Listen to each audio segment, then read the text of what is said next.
Good morning, children. Stay home, stay safe.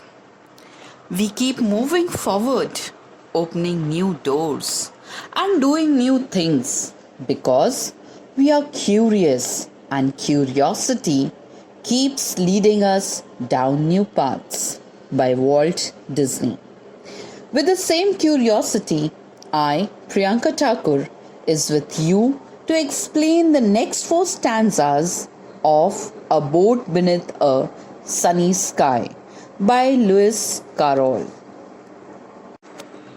We begin with the recapitulation of the first three stanzas, followed by the explanation of the next four stanzas. In the first stanza, there's a boat lying in the stream where three children, along with the poet, are sitting. They're just lingering all over in the month of July. It's an evening in the month of July. The three children are very curious and eager to listen to the tales of the poet.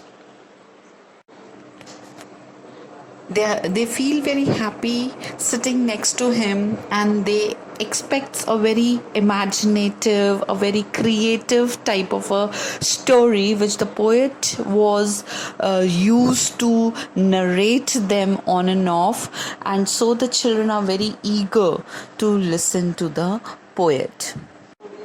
The first two stanzas reveals the happy time, the happy memories of the poet, where the children, they are very small.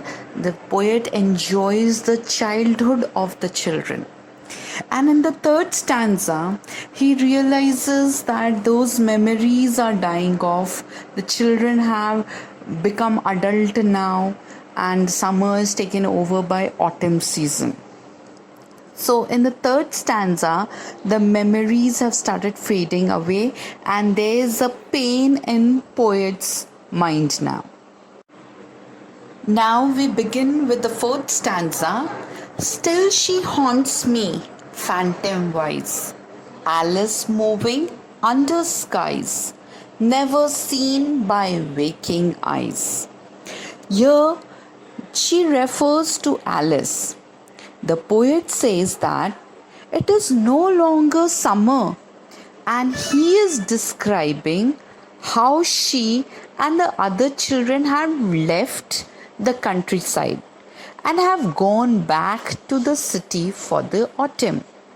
When Carol writes, "Still she haunts me," he is expressing that only the memories of her remains.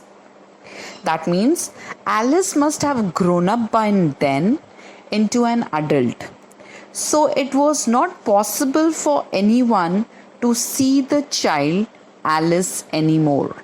She only remained in the speaker's memory. Also, when he writes, never seen by waking eyes, Carol is saying that the only time he sees her is when he is asleep. The poet was fond of Alice because of her innocence, her childish questions, and her qualities. He never found any other child to replace Alice from his heart, and often thought about her in his dreams. In the fifth and the sixth stanza, children yet the tale to hear, eager eye and willing ear, lovingly shall nestle near. In a wonderland they lie, dreaming as the days go by, dreaming as the summers die. The fifth stanza lightens the mood a bit because it talks of new youngsters, children yet. They will hear and carry on with them the tale of Wonderland. Carol finally alludes to the tale of Alice in Wonderland in the first line of the fifth stanza, but combines it with the suggestion of the passage of time. It's depressing how this stanza shows hope for the eternity of childhood, but then proceeds to admit that these children will too grow up and forget their youth by saying, dreaming as the days go by, summer dies. In the last stanza, reverts attention back to the actual setting of the boat ride. Ever drifting down the stream, lingering in the golden gleam, life, what is but a dream? Here, he goes back to the boat, describing how, even though he will never see the children again, he will always remember drifting down the stream and the time spent with them. He will always have those memories. In the line, lingering in the golden gleam means the poet wants to cherish the golden gleam, that is the rays of the sun, which symbolizes the happy memories. I personally believe that poem is structured to represent the stages of life, and the tone of each stage by the author is an extension of his emotion towards each stage. As the poem begins, the story opens up like birth.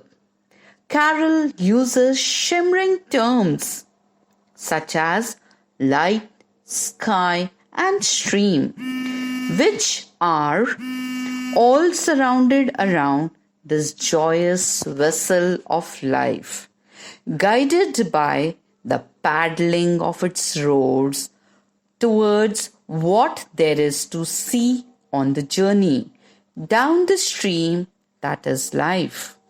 As the vessel continues to move down the stream, it is fraught with other individuals who wish to hear from the rower of this vessel. As it continues, it realizes how far it has gone down the stream and how little is left. So the poet here wants to cherish the memories of the past, of the childhood, of the innocence of the children. But at the same time, he is pain-stricken by the feeling of losing them, of never seeing them again. And in the last stanza, he ends it up with a question, leaving to all the readers whether life is a dream, which he cannot fulfill, which he could only experience the past by closing his eyes, where he has lost his loved ones and will never get that innocence, that childhood memories again. Hope, children, you have understood the poem, listen to it carefully, and do it well. Stay safe, stay at home. Bye for now.